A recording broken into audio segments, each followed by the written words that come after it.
sign. I feel like I'm losing my mind. Is everybody in the world blind? Welcome back to the GSMC Hockey Podcast, presented by the GSMC Sports Network. I'm here with my second segment of the night, talking about middle teams, potentially going all in here in this free agency period.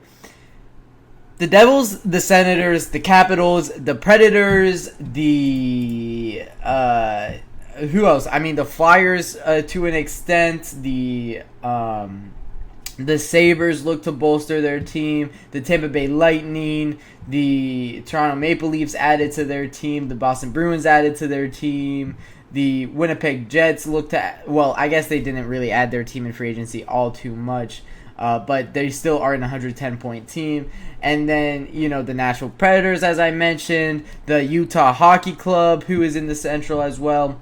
The Edmonton Oilers. The Seattle Kraken did to an extent. The Anaheim Ducks did to an extent. And the San Jose Sharks did to an extent. Also, add to their team. There's a lot of teams now, and I think really what I'm going to look at right now is the Metropolitan Division here. Because I think three teams really went for it.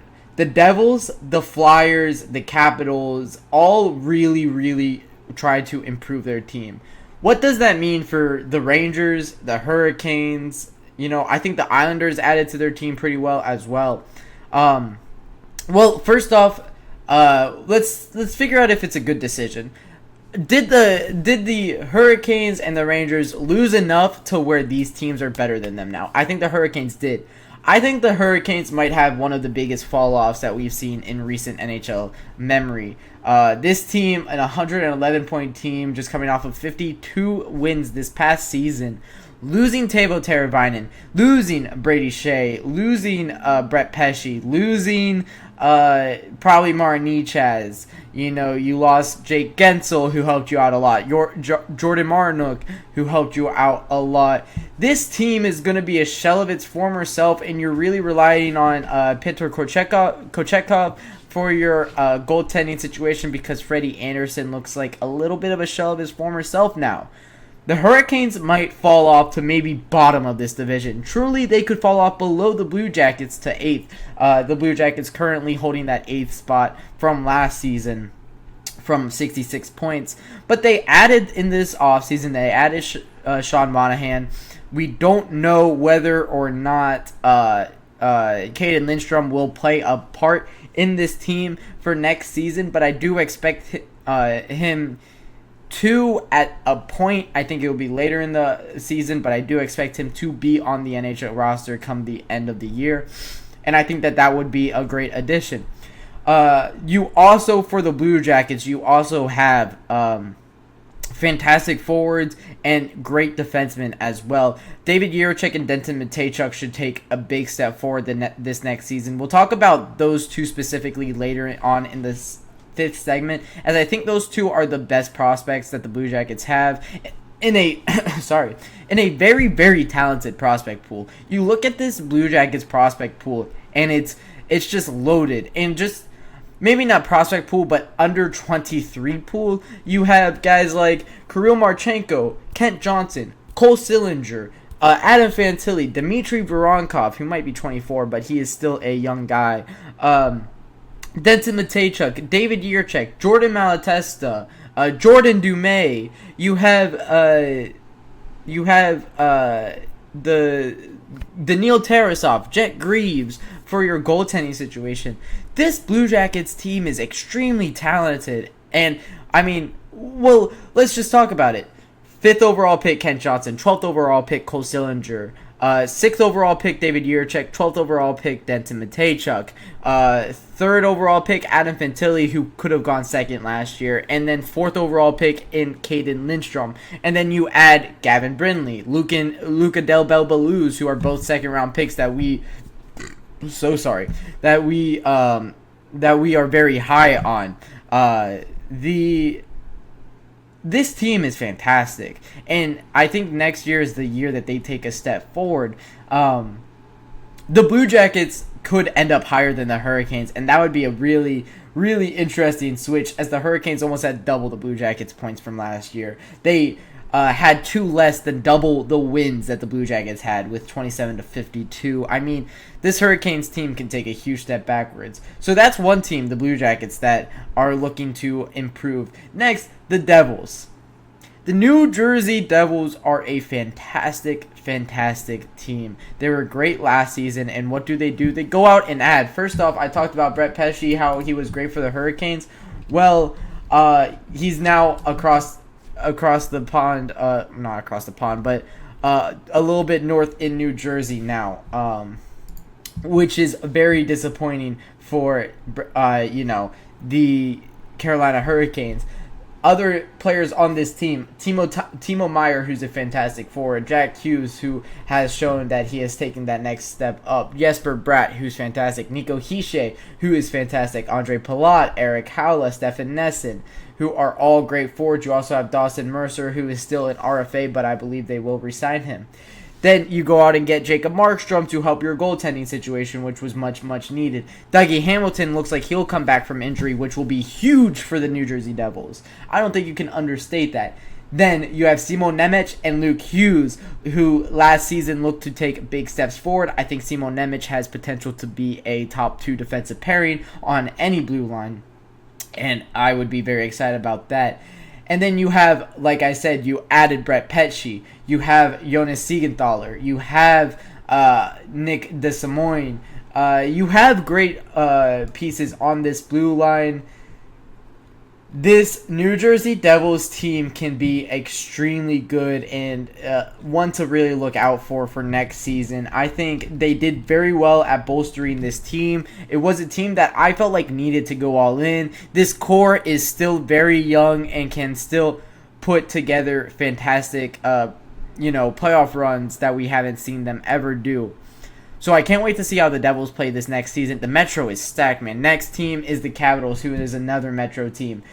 Well, you already have Ovi on the team, right? You go out and get Pierre-Luc Dubois. You go out and get Andrew Mangiapane. You go out and get defensemen like Matt Roy, Jacob Chicherin, who really will help out this defensive core. Now you're paying a lot of defensemen a lot of money. I think they have 7 defensemen making over $2 million, so they do need to move on from somebody. We'll see who that ends up being.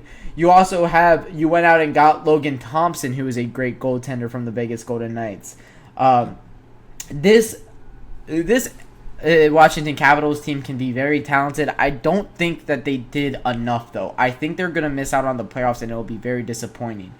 But they still have very talented prospects that we saw win back-to-back Calder.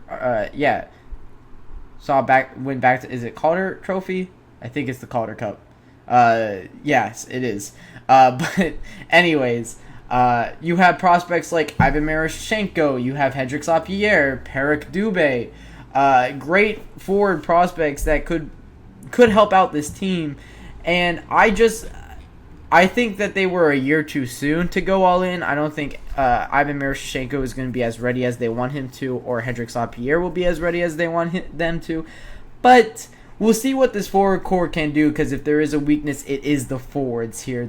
I don't think Pierre-Luc Dubois is good enough to really move the needle for this team, and I'm a little bit worried about their penalty kill, as their only penalty killer is TJ Oshie really on this team. So we'll see what that looks like next season, as I do think the Washington Capitals aren't as good as they do think that they are on paper. Next up, the Nashville Predators, another middle team that it went all in. They had negative money in cap space. This is how all in they went. They went out and got the 3 biggest names on the board in free agency: Jonathan Marchessault, Steven Stamkos, and Brady Shea are all new Nashville Predators, all of them making a lot of money. But they also have Ryan O'Reilly, Philip Forsberg, Gus Nyquist, Colin Sissons, Cody Glass. They have fantastic forward pieces, along with Roman Josi, who is a perennial Norris candidate, and UC Saros, who is one of the best goaltenders in the NHL. The Nashville Predators look very good. The problem with the Nashville Predators is they're currently paying 4 guys that don't play for them money. They're paying Matt Duchene $5.5 million for the next 2 years. They're paying Kyle Turris $2 million for the next 4. They're paying Matthias Ekholm $250,000 and Ryan Johansson $4 million for the next year. So they could have, honestly, they could have gone, the point of saying that is they could have gone out and gotten more. They could have gotten more pieces for this team to be even better, as they do have a long way to go in the Central. For the Nashville Predators, they finished 4th in the Central this past season on 99 points. It was the Dallas Stars that won the Central at 113. The Dallas Stars needed to do more. I think that they'll end up falling off, but the Winnipeg Jets might fall off a little bit, and the Colorado Avalanche, without Valerie Nichushkin, I can't wait to see what that looks like for an entire season, but it looks like they might get Gabriel Landeskog back midway through next year, so the Central is kind of wide open right now, and I think the Nashville Predators saw that and took their opportunity. And the final team is the Ottawa Senators in the Atlantic. In an extremely tough Atlantic, they had the most ground to make up on. They were 32 points out from being up top of the Atlantic. They had a negative record last season. They go out and they get pieces for it, or in this offseason for next year for the Senators. Let me make sure I get their moves correct. For the Senators, they go out and bolster their core of Tim Stützle, Brady Tkachuk, and Claude Giroux with, guys like Linus Ullmark, which is a fantastic addition. Josh Norris, who hopefully for them will come back from the IR next season. You added also, I think they signed David Perron. I think they signed Drake Batherson as well. So for this team, I think that it can be very good if, the right pieces play as well, play up to their potential. But I think it might be just in this tough Atlantic, they aren't going to be able to, win. Their problem last season was their goaltending situation. They go out and get a former Vezina winner in Linus Ullmark. So, hey, that might have improved them enough to where now they're competing in the Atlantic. But I think they're just a little bit far off, and I don't know if they will compete as much as they think they will. So that'll wrap it up from this second segment, talking about the middle teams that seem like they went all in for next year. Next up, we're going to be ranking the divisions post-free agency. That'll show us where kind of these teams stack up amongst each other.